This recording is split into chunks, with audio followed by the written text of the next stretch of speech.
I think we should have more of a space to just be able to like say what we want and like have honest conversations without like falling too far into like attacking each other. If education was a main criteria for the people in power being in power, then I think that could change a lot. I think the hatred on both sides is the biggest problem facing us. I feel like we all hope everyone can be like more understanding for each other. I think we need to reframe the way that we think about where each of us lies on a political spectrum. That's a loaded question because the answer is a lot. I feel like not a lot of people's words are being put out there, like the majority. Making it not as black and white, and just more like fluid throughout. I'd say like so many issues with campaign funding, so many issues like super PACs, things like that. And I think people have goals that are more similar than they realize, but because of the underlying beliefs they have, perhaps there are different ways of going.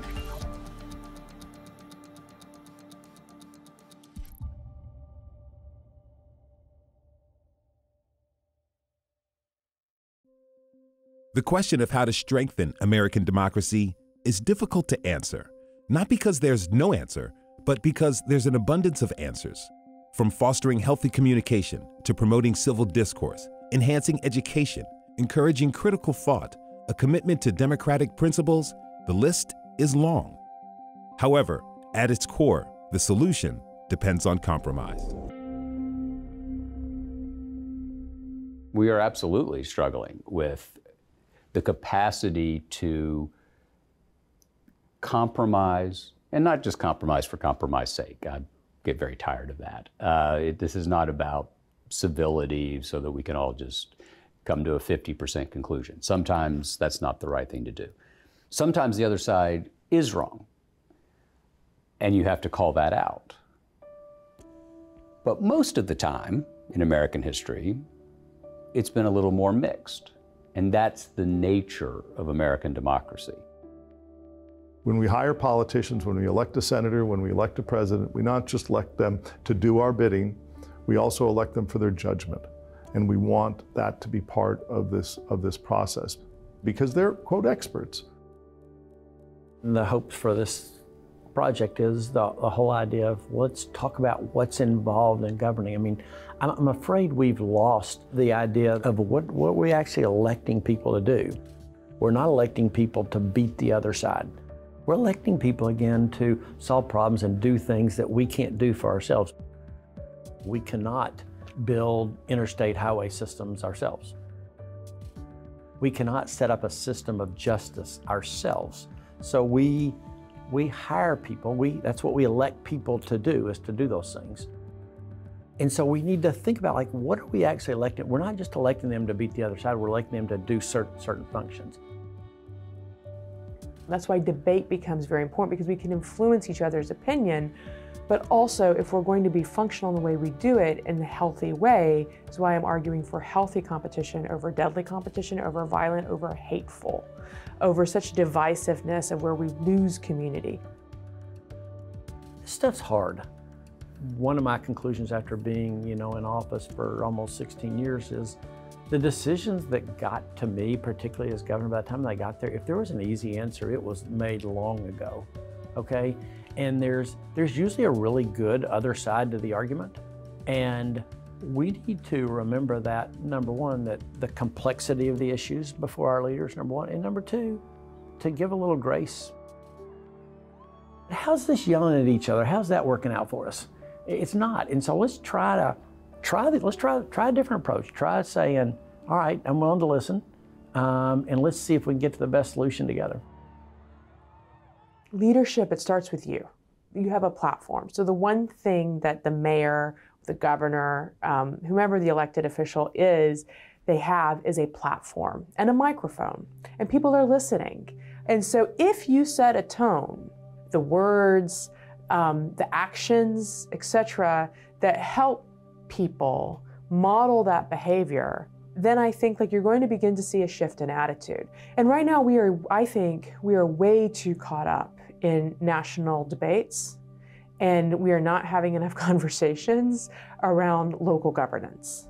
And the national rhetoric is influencing how we are engaging with each other at the local level. My hope is that all of us would look and say, listen, there's something bigger that we get to be a part of that's not just about ourselves. And this idea of winning is just not the right path. The issue should always be about what's the right answer, not what's my answer, what's the right answer. So this comes back to all of us, right? We have to incentivize people saying, you're right on this one, you're wrong on that one. We have to support people who are willing to compromise. Because, as Lincoln said, all men act on incentive. I was in Berlin right after the Berlin Wall fell, and I saw something that somebody had painted on what was left of the wall that has stuck with me to this day. And it said, when a lot of little people in a lot of little places do a lot of little things, big changes happen.